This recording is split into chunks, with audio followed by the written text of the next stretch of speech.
We are going to discuss the newest edition of the Locked On NHL Power Rankings today. You're Locked On NHL, your daily podcast on the National Hockey League. Part of the Locked On Podcast Network, your team every day.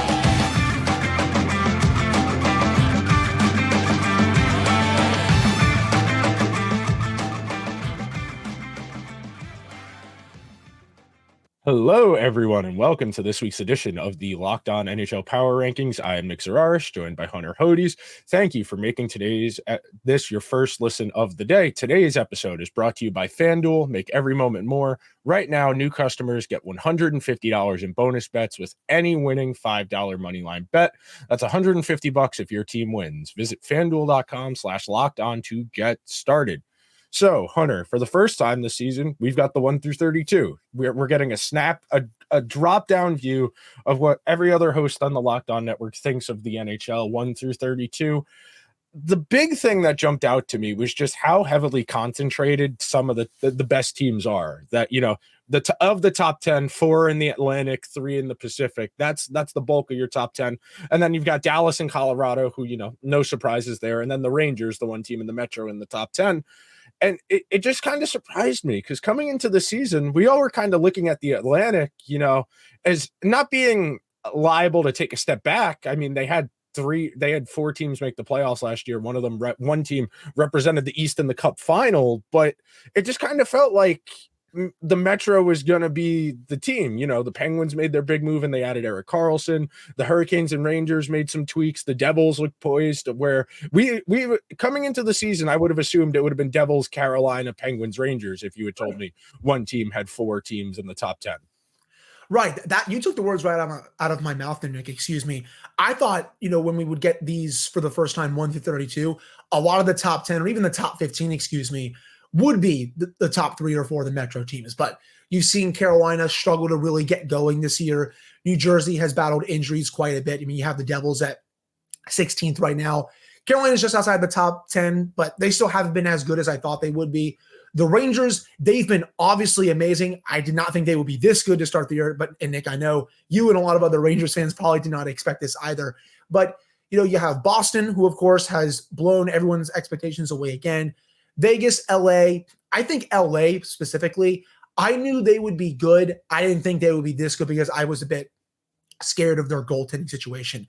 Colorado, Dallas, very good, obviously. Vancouver is very surprising as well, considering, you know, their power play percentage, their goaltending they've been getting, and just the scoring overall that they've been getting. But overall, I am still very surprised at the lack of Metro teams in the top 10 for the first time. And that just goes to show how good these other teams have been. Again, we already talked about the Devils.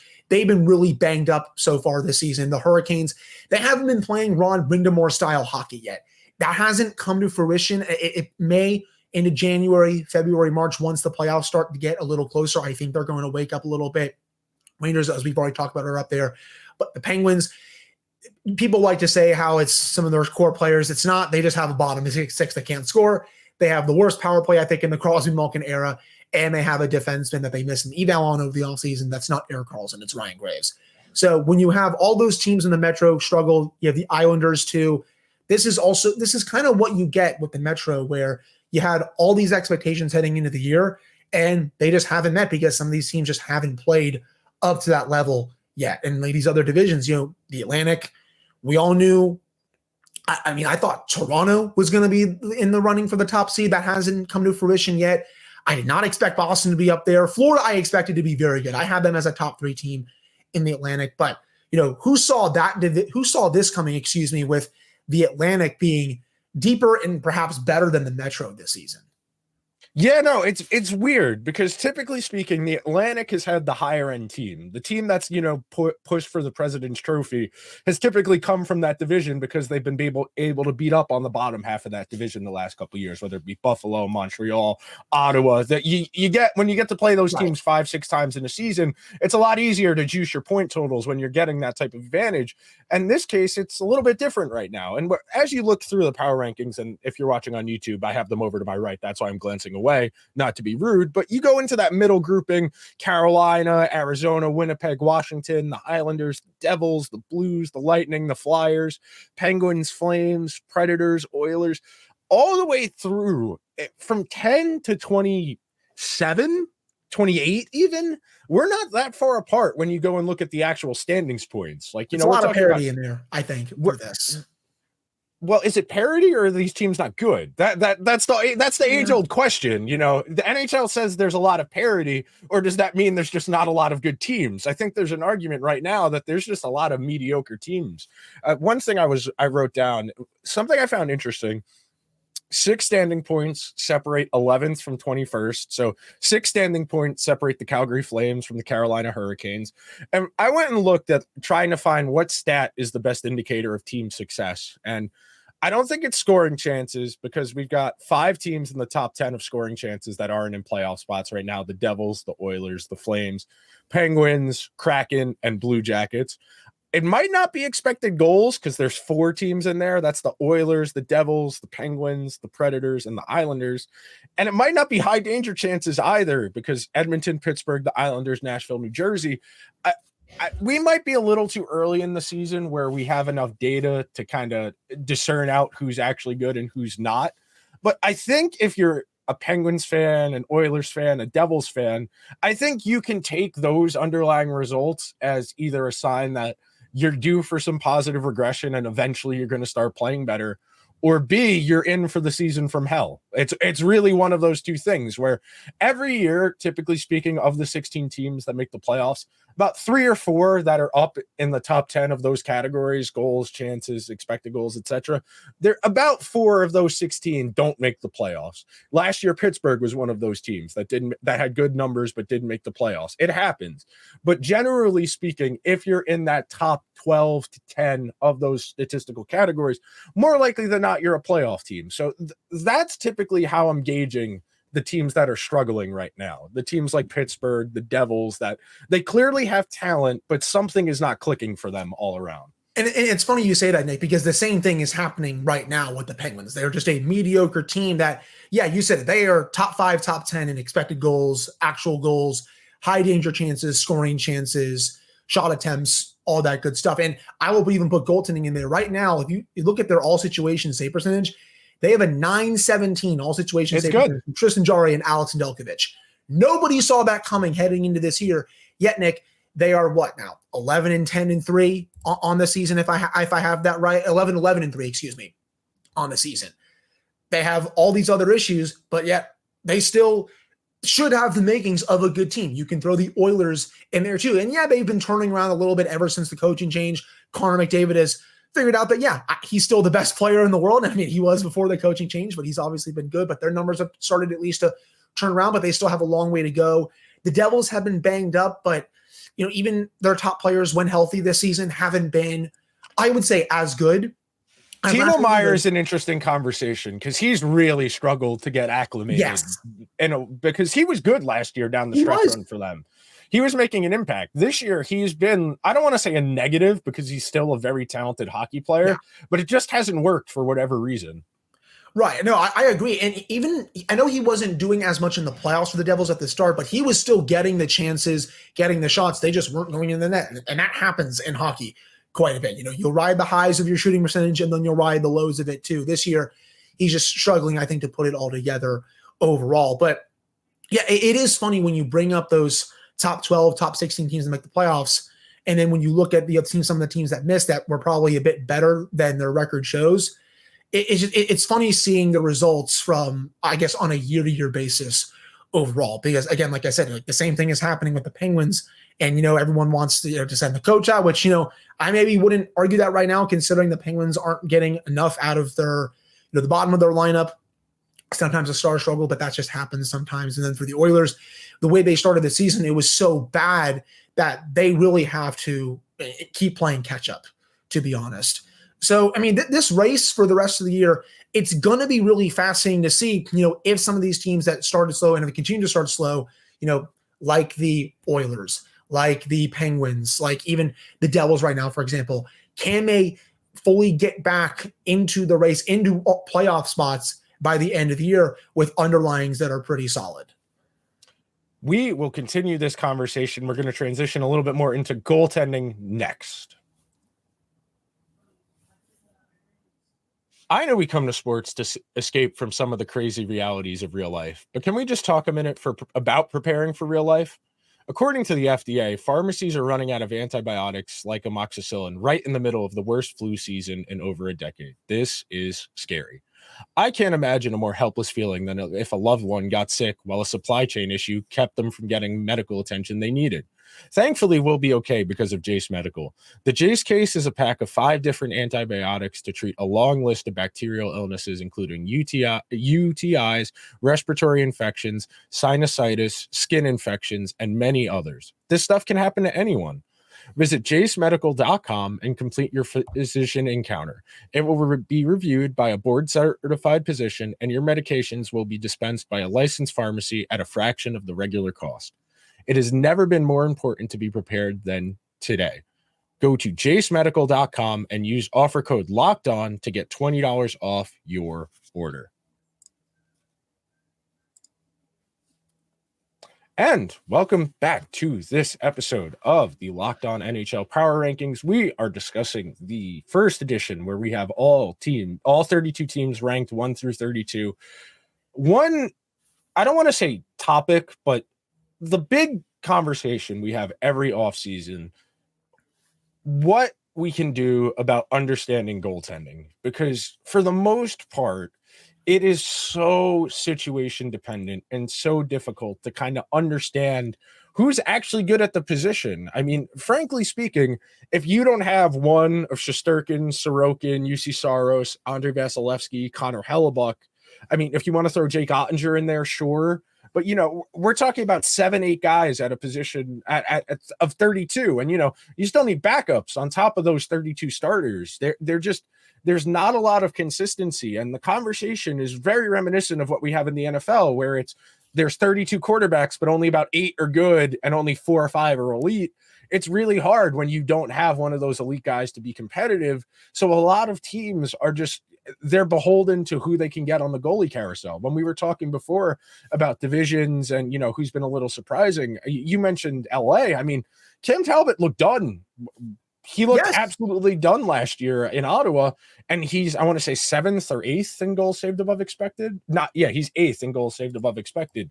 Charlie Lindgren is 10th in goals saved above expected. Somebody who's been a career backup his entire life. One of the main reasons why the Capitals are where they are this year. Alex Ovechkin, I'm not going to say he's looked cooked for the Capitals. He's still been fine, but he hasn't been nearly as good. He's not nearly as effective. No. And Nicholas Backstrom's hurt. Oshie's been out. Kuznetsov's been a healthy scratch for them. He's been in Spencer Carberry's doghouse, and yet they're still on track right now, at least, to potentially be a playoff team. And a lot of that is because of their goaltending. Heck, Darcy Kemper, he hasn't even been that good after signing that massive contract with them last year after winning the Cup in Colorado.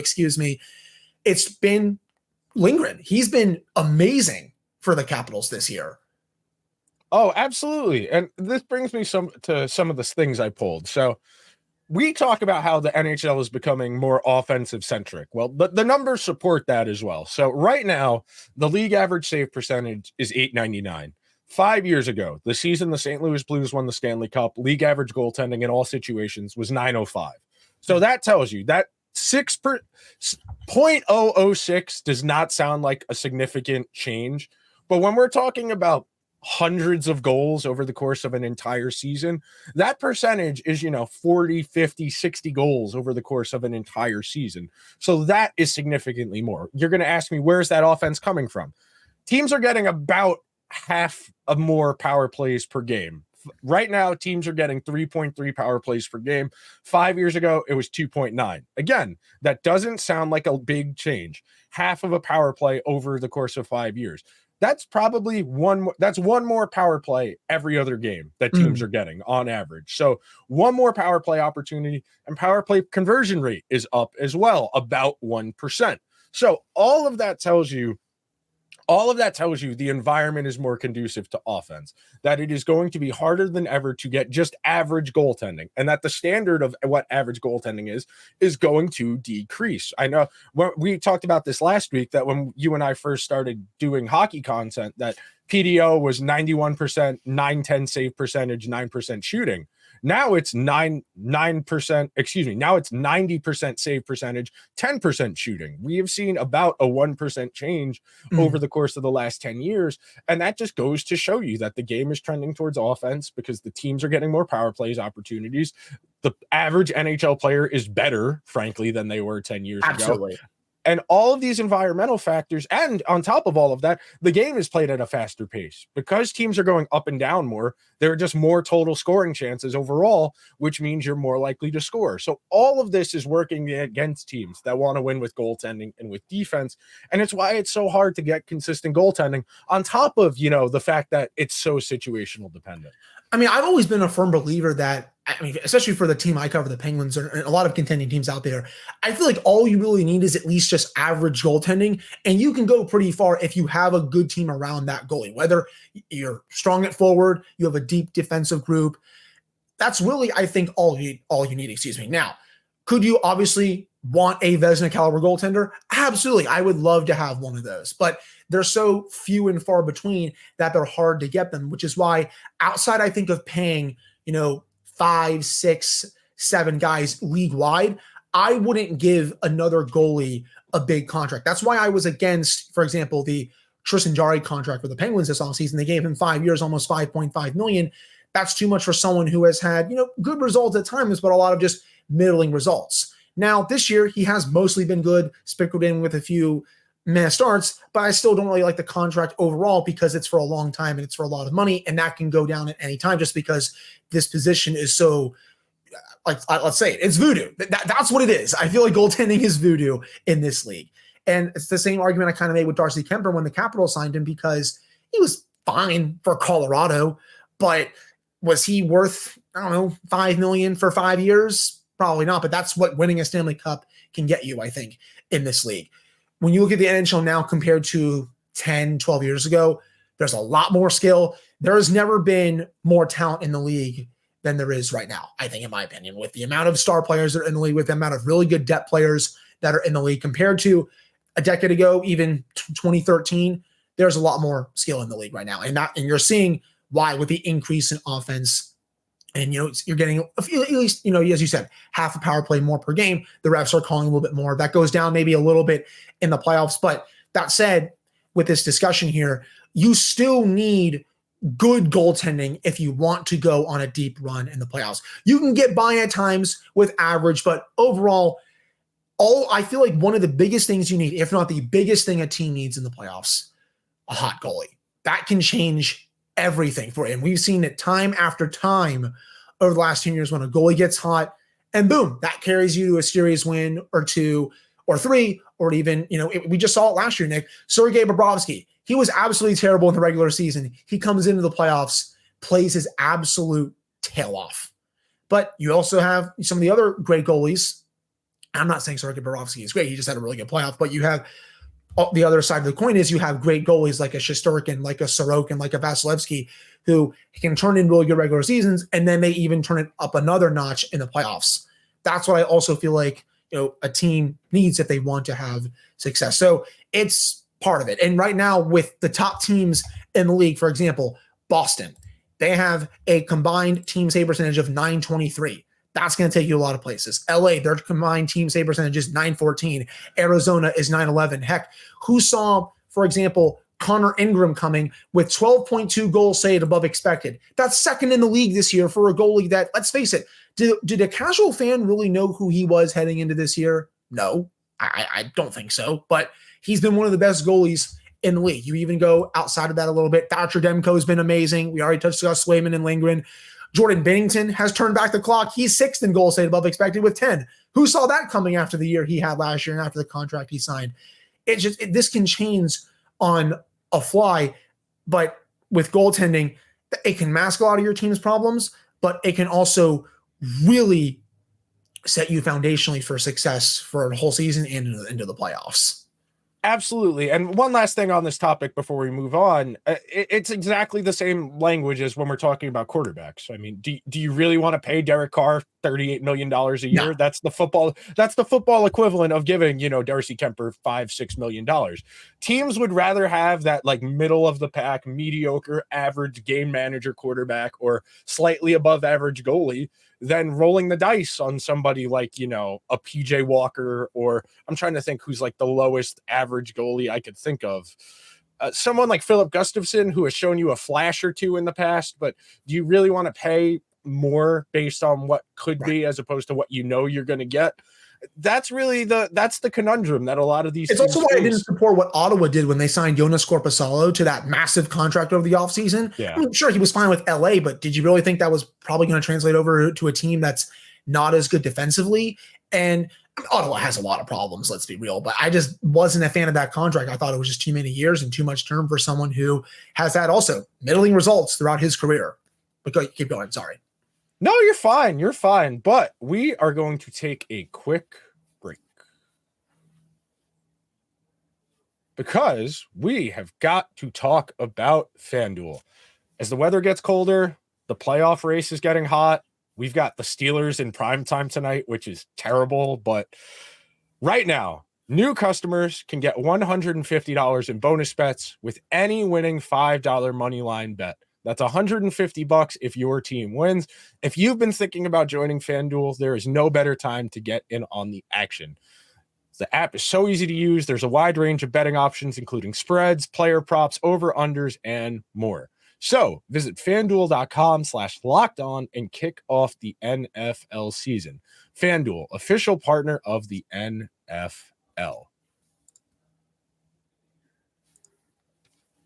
Hello, and thank you for so much for listening to today's episode. I'm sorry if you are going to watch the Steelers play the Patriots tonight. That is going to be an atrocity to the sport of football. But it is going to be a 4-2 final, 3 safeties in this game. No one is scoring a touchdown. I don't even know if anyone's going to score a field goal.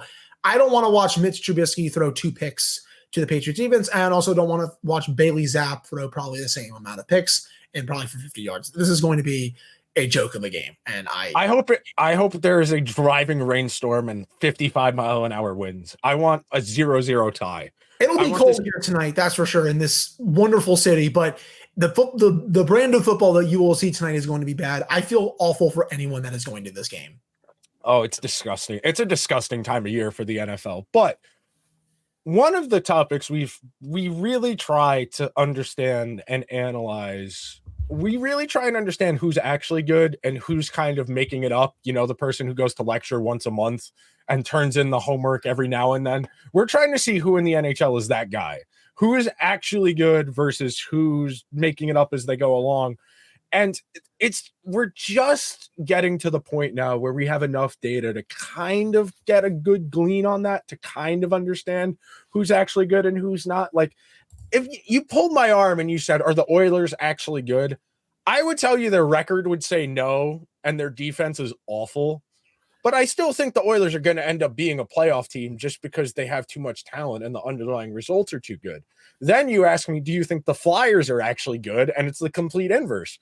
The record they have would tell you, yeah, the Flyers are a competitive team. They're in a lot of games. But I don't actually think the Flyers are good. I think the Flyers are making it up as they go along, and they're in a lot of these games.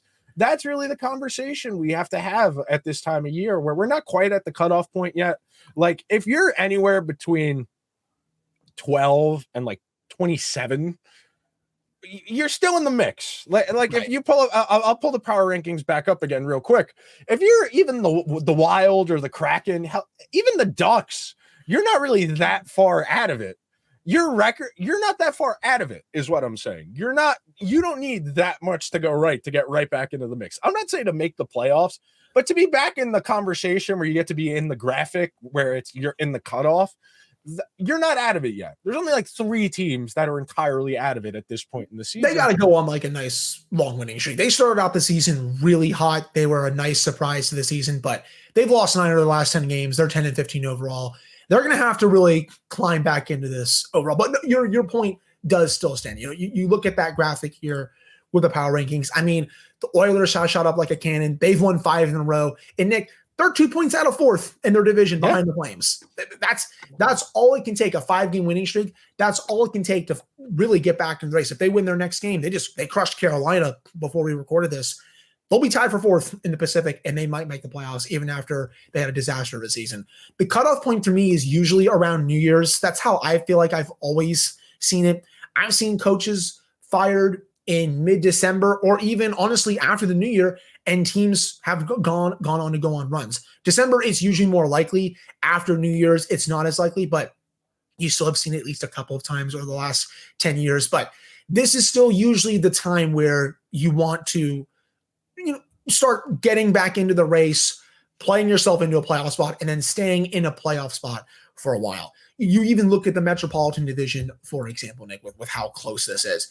From Carolina down to Pittsburgh, 2nd to 7th is separated by 4 points. Yeah. That's nothing. That's for the Penguins, for example, a 5-game winning streak puts them into second. And that's if Carolina doesn't win games. That's all it takes sometimes for a team that's struggling to go up in the division. We already talked about the Oilers there too. You have the Wild. They've at least been playing better since they fired Dean Evason for John Hines. Sometimes that's all it takes, again, for a winning streak to happen because you're playing for a new guy. I think it's too early to write out some of the teams that are outside the playoff race right now, but let's wait, a few weeks. Let's get to New Year's. Let's get into January to see where these teams are. Then I think we can definitely have, an even deeper conversation where it's like, okay, maybe it's not going to be the year. It's time to maybe start selling. And this is also a reason why teams just don't start making trades yet, because they're not trying to give up on the season. You usually, I think, start to see that big one. Was it, Nick? January, February. Obviously, you see a lot of action in March because that's when the deadline usually is every year. But teams that know they're out of it, sometimes you see a trade by January or February. I mean, that's when we saw the big Bo Horvat trade last year with the Vancouver Canucks. We're like, okay, we're probably not going to be doing anything this year, even though they hired Rick Tocchet. But they knew it. I think they felt like they weren't going to be making a move for a playoff spot at that point. It's complicated because we want answers. We want to know. Yeah. We want to be able to discern this. But what you just said ties back to the point I made in the opening segment. Are these teams actually all this competitive, or are there this many bad teams? Because, I mean, if we're talking about it big picture wise, like championship caliber, or can get to the championship level, 8 teams, 9 teams. Like, I don't think Detroit's capable of winning a Stanley Cup. I don't know if Carolina's capable of winning a Stanley Cup. I think of that top 10, I think the Rangers, the Bruins, Vegas, LA, Colorado, Dallas. I don't think Vancouver is. Florida, maybe. If Demko keeps going for the Canucks and they keep riding that PDO wave, they may go deep. I'll say that. They've been fun to watch. I don't know if they can beat Vegas in a 7-game series, though. That's going to be the tough test.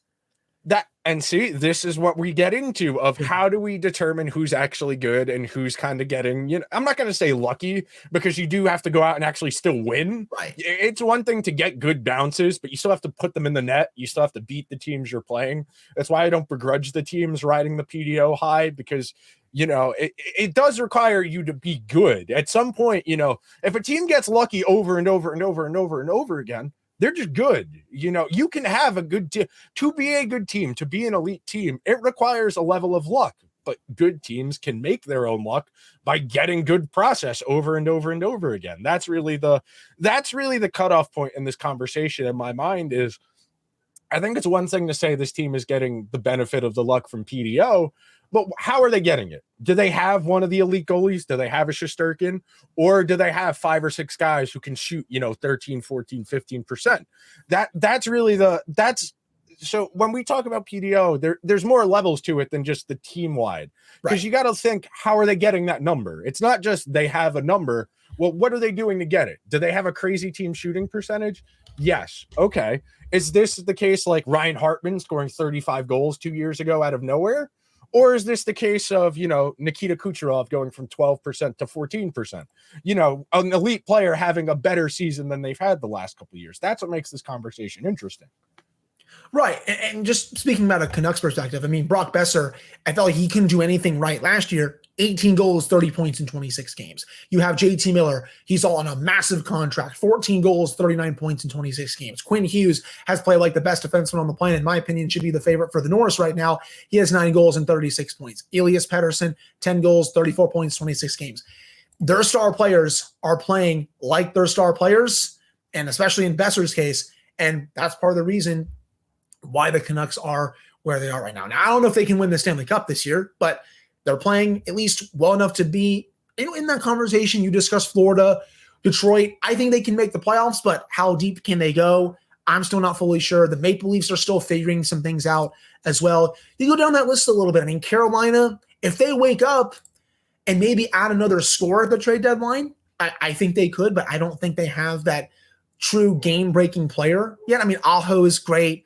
Svechnikov is awesome. Seth Jarvis. We can go down the list, but I don't think any of those guys are game breakers. But then, you get into the other middling teams. You discussed the Flyers, Nick.